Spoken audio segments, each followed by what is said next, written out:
Hello guys, welcome to my channel छोटा दिमाग। तो आप लोग कैसे हो? आशा करते हैं आप लोग सही है और आप सभी को बहुत बहुत वेलकम मेरे चैनल पे। तो गाइस, मेरे चैनल पे जो लोग नए हो चैनल को सब्सक्राइब कर लो और बेल बटन पे क्लिक कर दो ताकि कोई भी वीडियो बनाओ आप लोगों के पास नोटिफिकेशन पहुंच जाए। हमारा मेरा चैनल पे तो शुरू से लेके, अगर मैं बार बार एक बात कहता हूँ, अगर किसी को आईबीएस के बारे में जानना है तो आप लोग शुरू से अगर मेरे चैनल के जो फास्ट वीडियोस है या प्ले लिस्ट में जाइएगा तो जितना भी वीडियोस है उनको अगर बारीकी से आप लोग देखेंगे और थोड़ा सा फोकस करके आप लोग समझेंगे या समझने की कोशिश करेंगे तो आपको पता चल जाएगा आईबीएस क्या है। ठीक है, आईबीएस एक इरिटेबल बाउल सिंड्रोम, इसको आपको जो WHO या वर्ल्ड हेल्थ ऑर्गेनाइजेशन इसको इरिटेबल बाउल सिंड्रोम कहते हैं। बट ये मेरा मानना है कि आईबीएस एक साइकोलॉजिकल प्रॉब्लम है, मतलब इरिटेबल माइंड सिंड्रोम है या सब कॉन्शियस माइंड कह सकते हो, या जो नर्वस सिस्टम हमारा है, parasympathetic nervous system and ANS autonomous nervous system या सेंट्रल नर्वस सिस्टम, ये तीनों नर्वस सिस्टम जब इरिटेट होता है तो बेसिकली ये इरिटेबल नर्वस सिस्टम का प्रॉब्लम है। ठीक है, या हमारे जो सबसे बिगेस्ट नर्व जो है vagus nerve, VEGUS vagus nerve का इरिटेट हो जाना भी आप कह सकते हैं इसका बहुत बड़ा मुख्य कारण है।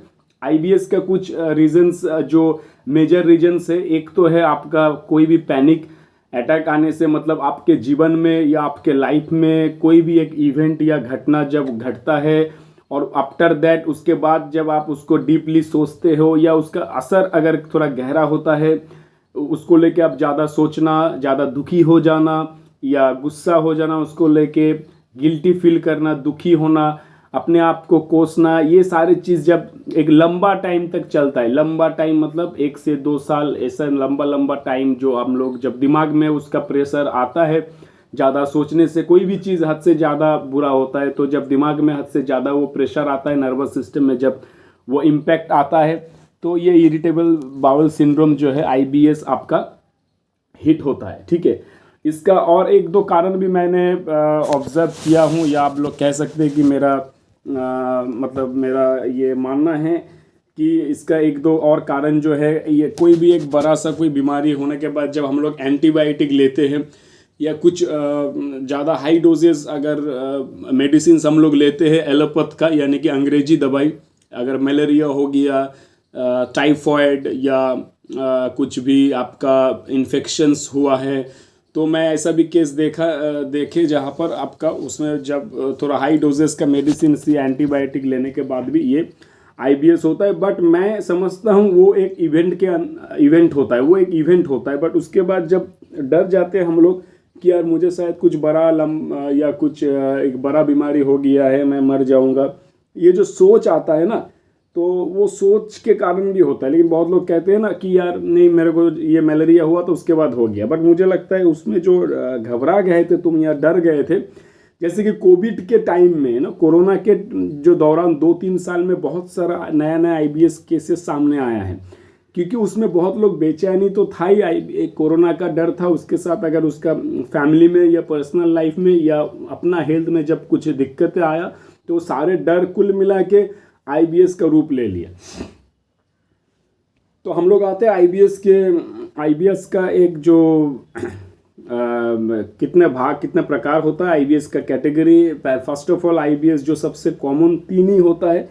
एक तो आपका आईबीएस कॉन्स्टिपेशंस होता है, आईबीएस डायरिया होता है, आईबीएस म्यूकस होता है यानी कि मिक्स होता है। ठीक है, तो ये कॉन्स्टिपेशन यानी कि कब्ज रहना या डायरिया यानी कि दस्त, और मिक्स मतलब म्यूकस या आम आना, ये सारे जो प्रॉब्लम है ये लक्षण है सिर्फ। क्योंकि मैं ये हमेशा कहता हूँ आईबीएस दिमाग का प्रॉब्लम है, नर्वस सिस्टम जब बिगड़ता है उसका सबसे जो नर्वस सिस्टम का सबसे जो मेजर एक्टिविटी होता है हमारे डाइजेशन रिलेटेड, तो उसीलिए उसमें ज़्यादा इफेक्ट आता है हमको, उसमें पहले ज़्यादा नज़र आता है उस प्रॉब्लम पे।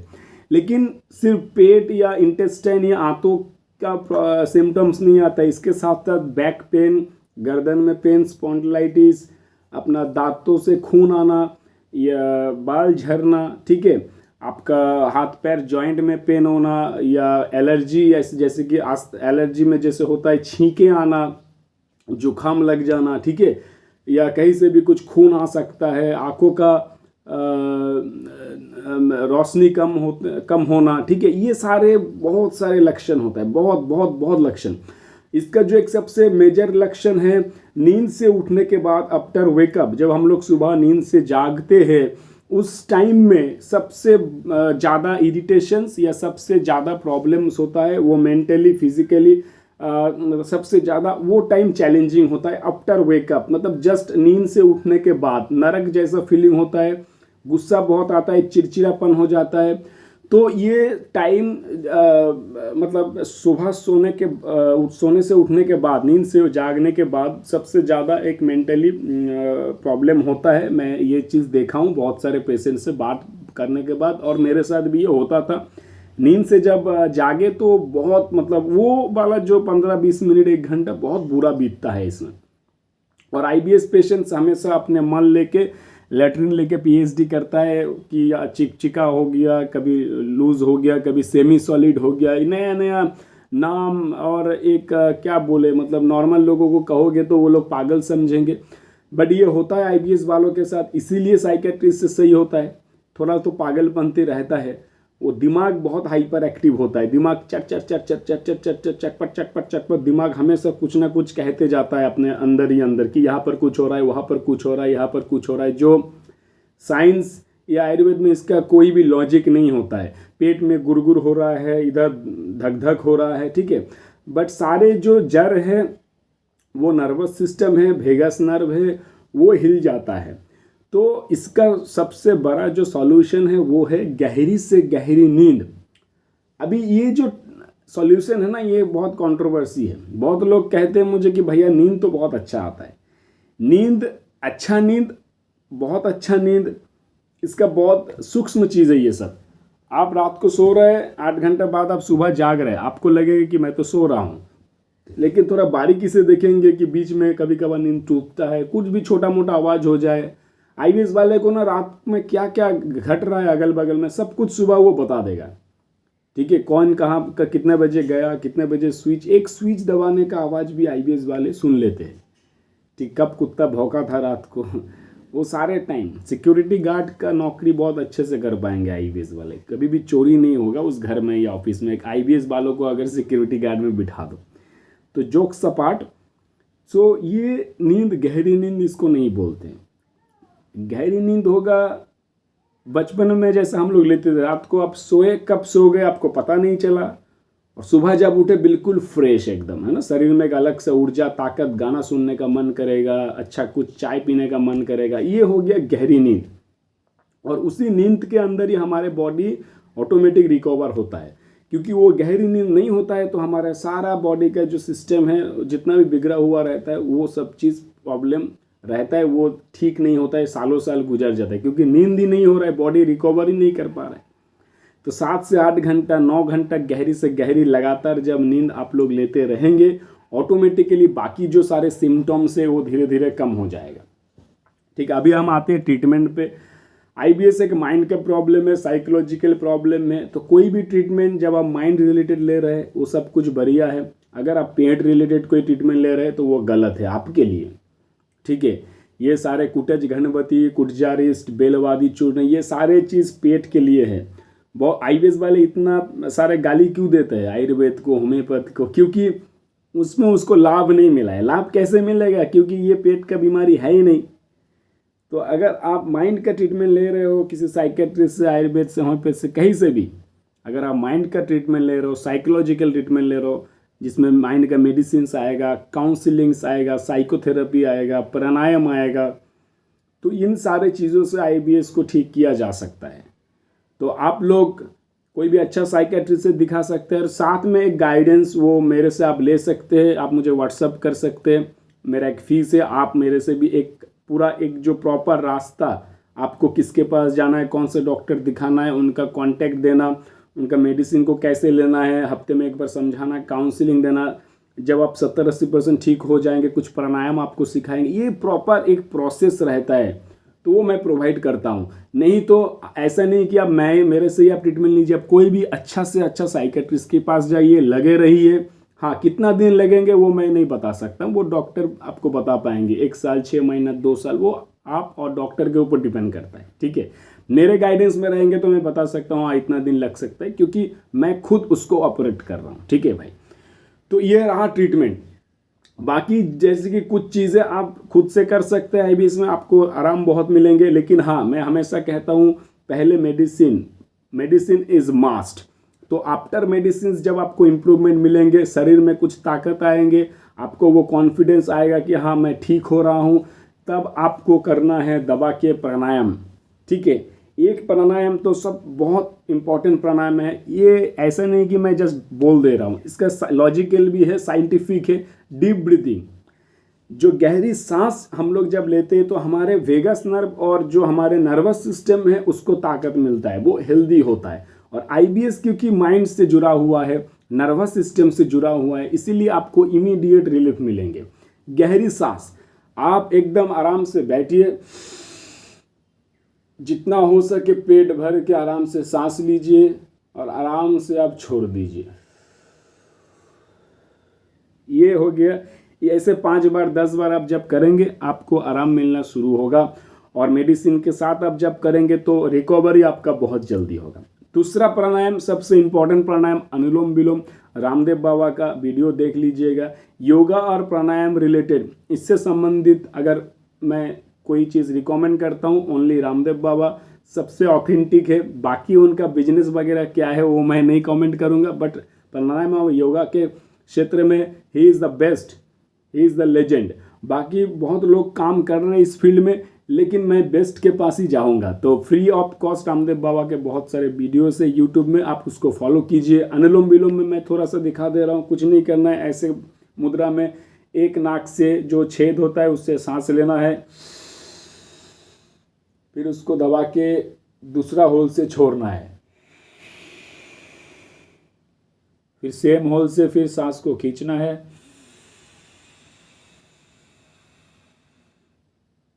फिर दूसरी होल से उसको छोड़ना है। ये हो गया एक चक्र।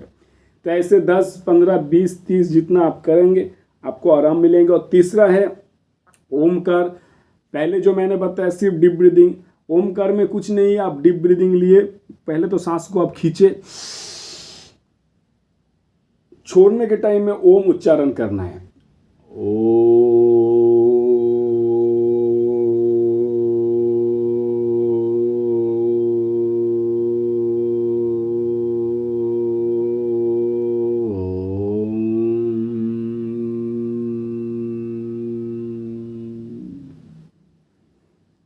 ये 3 प्राणायाम, ये जितना आप कर सके भाई, 15 मिनट, आधा घंटा, एक घंटा, 40 मिनट। मेरे टाइम में मैं आधा घंटा भी कर लेता था। सुबह शाम 2 टाइम करना है। सुबह नींद से उठ के फ्रेश होने के बाद, और शाम को 7-8 बजे, यानी कि डिनर के 1-2 घंटा पहले आपको कर लेना है।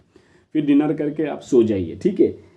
ये है आपका, ये सब कुछ काम करेगा जब आप मेडिसिन लेंगे। बहुत लोग कहते हैं ना कि कुछ काम नहीं कर रहा है, काम नहीं करेगा। जब मेडिसिन लेंगे आपको ताकत मिलेगा, आपको थोड़ा स्ट्रेंथ आएगा, उसके बाद ये सारे योगा प्राणायाम आपको ज़्यादा हेल्प करेगा, ठीक है। काउंसलिंग बहुत इंपॉर्टेंट होता है। काउंसलिंग मतलब ये जो आप लोग इधर उधर इनका उसका वीडियो देखते हैं, डॉक्टर का वीडियो देखते हैं, जो आपको अच्छा लगता है थोड़ा, इसी को काउंसलिंग कहते हैं। जब श्रीमद् भगवत गीता में हमारे दुनिया का, हमें हमेशा कहता हूँ, सबसे पहला काउंसिलर है हमारे भगवान श्री कृष्ण जी। अर्जुन को भी तो वो बीमारी हुआ था। अर्जुन भी भगवान को कहा था, कह रहे थे कि भगवान मेरा हाथ ऐसे काँप रहे, भगवान मैं क्या करूँ ना करूँ। तब भगवान ने उनको 700 श्लोक जो भगवत गीता का है वो काउंसलिंग है कि हे अर्जुन तुम क्यों डर रहे हो। उसको ज्ञान दिया, प्रॉपर नॉलेज मिला, फिर उन्होंने डरना छोड़ा, अपना धर्म निभाया, युद्ध किया। तो काउंसलिंग यही है। आप कोई अच्छा साइकोलॉजिस्ट के पास जाएंगे, 10-15 मिनट काउंसलिंग देंगे, 5,000 6,000 वो लोग चार्ज कर लेते हैं। बट आप मेरे से फीस दे के आप काउंसलिंग 24 घंटे, कभी भी कुछ डाउट हो, कुछ भी हो, आप ले सकते हैं। नहीं तो अच्छा साइकोलॉजिस्ट के पास भी आप जा सकते हैं काउंसलिंग के लिए। कॉग्निटिव बिहेवियर थेरेपी CBT बहुत इफेक्टिव है इस IBS के केस में, ठीक है। मेडिसिन जब आप ले रहे हैं साइकेट्रिस्ट के, तब भी कुछ प्रॉब्लम होगा, कुछ सिम्टम्स ऊपर नीचे होंगे, उसमें घबराना नहीं है। डॉक्टर के संपर्क में रहिए, नहीं तो आप मेरे गाइडेंस में रहिए। और आप थोड़ा पेशेंस रखेंगे तो धीरे धीरे आपको वो इम्प्रूवमेंट मिलने लगेंगे। ठीक है। बाकी रहा, मैं हमेशा कहता हूँ नॉर्मल लाइफ में आपको वापस आना है। जैसे ही आप 30-40% आपको लग रहा है आप ठीक हो रहे हैं, जल्द से जल्द आपका जो नॉर्मल ज़िंदगी है, अगर आप पढ़ाई कर रहे हैं तो पढ़ाई में फोकस कीजिए, कोचिंग में भर्ती हो जाइए। अगर आप पहले नौकरी करते थे, नौकरी छोड़ दिए तो दोबारा रीज्वाइन कीजिए, दोबारा नौकरी पे जाइए, कोई भी नौकरी है शुरू कीजिए। ठीक है। धीरे धीरे आप अपना बेस्ट जो आप डिज़र्व करते वो आपको मिल जाएंगे। आपको एक्टिव होना है। याद रखिएगा आईबीएस में आपको 24 घंटा बिजी रहना है। आपका माइंड बॉडी का जिस पार्ट में जाएगा वहीं पे बीमारी क्रिएट हो जाएगा। ये आईबीएस का एक बहुत ही खतरनाक चीज़ है। तो अपना माइंड को हमेशा दूसरे चीज़ में फोकस कीजिए। पैसे कैसे कमाना है, काम में अच्छा कैसे करना है, लड़की पटाना है। ठीक है। तो ये सारे चीज़ में फोकस करना है। वजन घट रहा है, वजन घट गया है भाई, कोई दिक्कत नहीं है। आज का डेट में दुनिया में 80% लोग हैं जो वजन घटाने के लिए लाखों रुपया खर्चा कर रहा है। फैट लॉस एक इंडस्ट्री बन गया है। तो आईबीएस वरदान है कि ऑटोमेटिक भाई फैट लॉस होता है। बट हाँ, इसमें एक डर रहता है कि भाई घटते घटते हम मर ना जाए, कैंसर ना हो गया, मुझे ऐसा सोच आता है। बट बिल्कुल घबराने का ज़रूरत नहीं है। वजन ऑटोमेटिक समय के साथ बढ़ जाएगा। नहीं भी बढ़ा कोई दिक्कत नहीं है। अगर आप सुबह उठ के एनर्जी मिल रहा है, आपको काम कर रहे हैं, बस वजन लेके क्या चिंता है भाई। वर्कआउट कीजिए, जिम में जाने का जरूरत नहीं है, घर पे कीजिए, पुशअप्स मारिए, दंड बैठक मारिए। आपका बॉडी एक जो स्टैंडर्ड वेट होता है ना ज़्यादा ना कम, उसमें आ जाएगा। कोई चिंता का बात नहीं है। ठीक है। और नॉन वेज को छोड़िए। मैं हमेशा कहता हूँ मीट ईटिंग, मछली, अंडा, मांस, कोई भी मीट, वो चिकन हो गया, मटन हो गया, इसको अगर आप छोड़ सकते हैं, हाँ महीने में एक बार खा लिए, ठीक है। नॉन वेज छोड़ना जीवन के लिए बहुत अच्छा होता है। तो मीट ईटिंग को अगर हो सके आप लोग छोड़िए। लाइफ में योगा प्राणायाम को ऐड कीजिए। जीवन बहुत अच्छा है मेरे भाई लोग। Life is so nice, so beautiful. और अगर सबसे रामबान, अगर आप लोगों को टाइम मिला, जीवन को थोड़ा और अच्छे से जानना है, और अगर भविष्य में कुछ रिलीफ या अच्छा चीज़ शांति मिलना है, तो श्रीमद् भगवद गीता पढ़िए, भगवद गीता रीड कीजिए। भगवद गीता जो मैं पढ़ा हूँ, जिससे मुझे लाभ मिला है, वो वर्सन है Shrimad Bhagavad Gita as it is, Bhagavad Gita Yatharup. उसका राइटर है श्रीला AC भक्तिवेदांत श्रीला प्रभुपाद जी। उनका लिखा हुआ भगवद गीता पढ़ के मुझे लाभ मिला है। अगर आपको किसी और भगवद गीता से लाभ मिल रहा है वो भी पढ़ सकते, कोई दिक्कत नहीं है। मैं जो भगवद गीता पढ़ा हूँ, वो इस्कॉन का जो फाउंडर है उन्होंने वो ट्रांसलेट किए हैं, और उससे मुझे लाभ मिला है। और आपको भी पढ़ने के बाद समझ में आ जाएगा। जो सेकेंड चैप्टर है सांख्य योग, जिसमें अर्जुन को समझा रहा है भगवान की you are not the body, you are a soul. तुम शरीर नहीं हो, तुम आत्मा हो। तो वो सेकेंड चैप्टर बहुत ही इंपॉर्टेंट है। वो पढ़ने के बाद ही मुझे साहस मिला था, मुझे होप मिला था, और मुझे ये कॉन्फिडेंस मिला था कि हाँ, ये जीवन में और भी बहुत कुछ है। मतलब एक साहस जो मिलता है उसी सेकेंड चैप्टर से मिला था। That is most important. कुछ नहीं है। आईबीएस एक बीमारी है। बहुत सारे देखो, आईबीडी होता है, क्रोन्स होता है, जिसमें बहुत खून आता है, कैंसर हो जाता है। रिसेंटली 1-2 महीना पहले मेरा एक फ्रेंड, लड़की थी, she was 29 years old only. उनकी उम्र बस 29 साल थी। उनका ब्रेस्ट कैंसर हो गया था। ब्रेस्ट कैंसर में 1 साल ट्रीटमेंट चला, सही भी हो गई थी, वापस से रीजनरेट हुआ कैंसर सेल, और वो एक्सपायर कर गई है। उनके आत्मा के लिए आप लोग भी प्रे कीजिए, उनका नया बर्थ हो गया होगा। बहुत अच्छी लड़की थी, बहुत लड़ाकू फाइटर थी। बट मैं यही कहना चाह रहा हूँ कि आईबीएस में आप मरेंगे नहीं भाई, ये वरदान है। तो यही तो एक बहुत बड़ा कॉन्फिडेंस है कि आईबीएस में आप मरेंगे नहीं। कोई जानलेवा कुछ चीज़ होगा नहीं आपके साथ। हाँ, आपका लाइफ स्टाइल खराब है, ना खा पा रहे, ना सो पा रहे, ना हग पा रहे, ना सेक्स कर पा रहे, ठीक है। बट मर तो नहीं रहे ना। जीवन ही नहीं रहेगा तो क्या होगा? अच्छे से खाना खा के। और जीवन अगर है तो कुछ भी हो जाए लाइफ में तो क्या दिक्कत है भाई।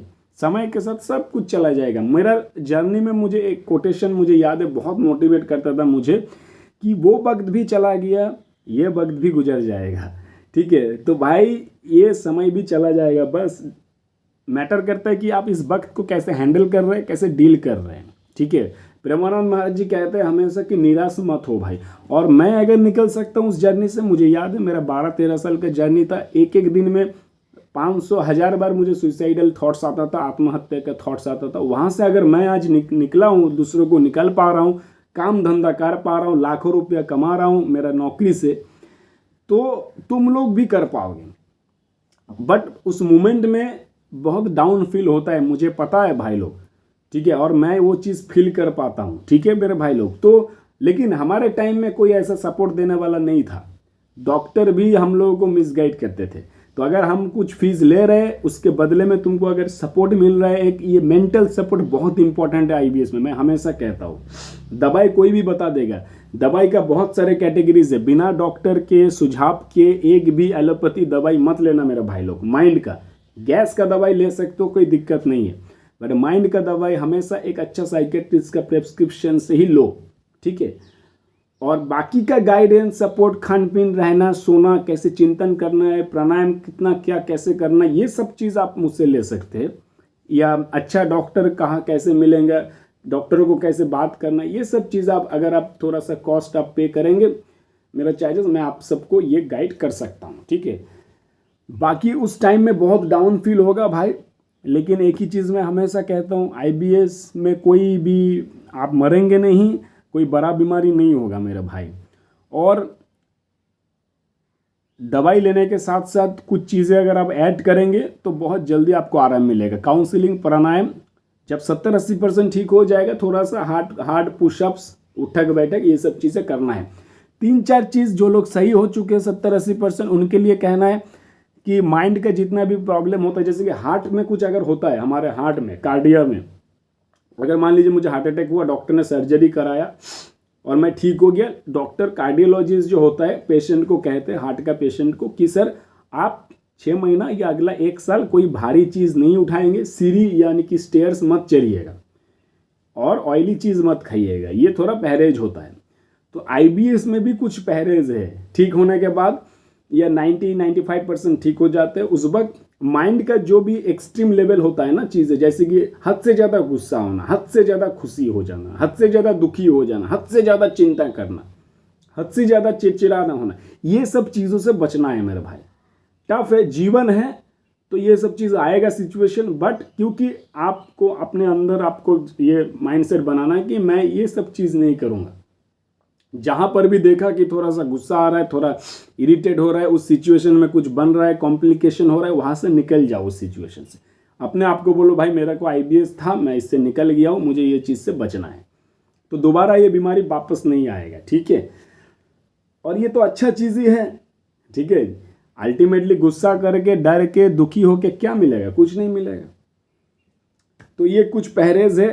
खाने पीने में कोई परहेज नहीं है, हाँ कोई नशा नहीं करना, अल्कोहल, स्मोकिंग, खैनी, क्योंकि नशा करना दिमाग में इफेक्ट होता है। आईबीएस एक ऑलरेडी दिमाग का प्रॉब्लम है, उसके ऊपर और भी प्रॉब्लम डालोगे तो वो ट्रिगर करेगा, राइट। ये साइंटिफिक लॉजिकल चीज़ है।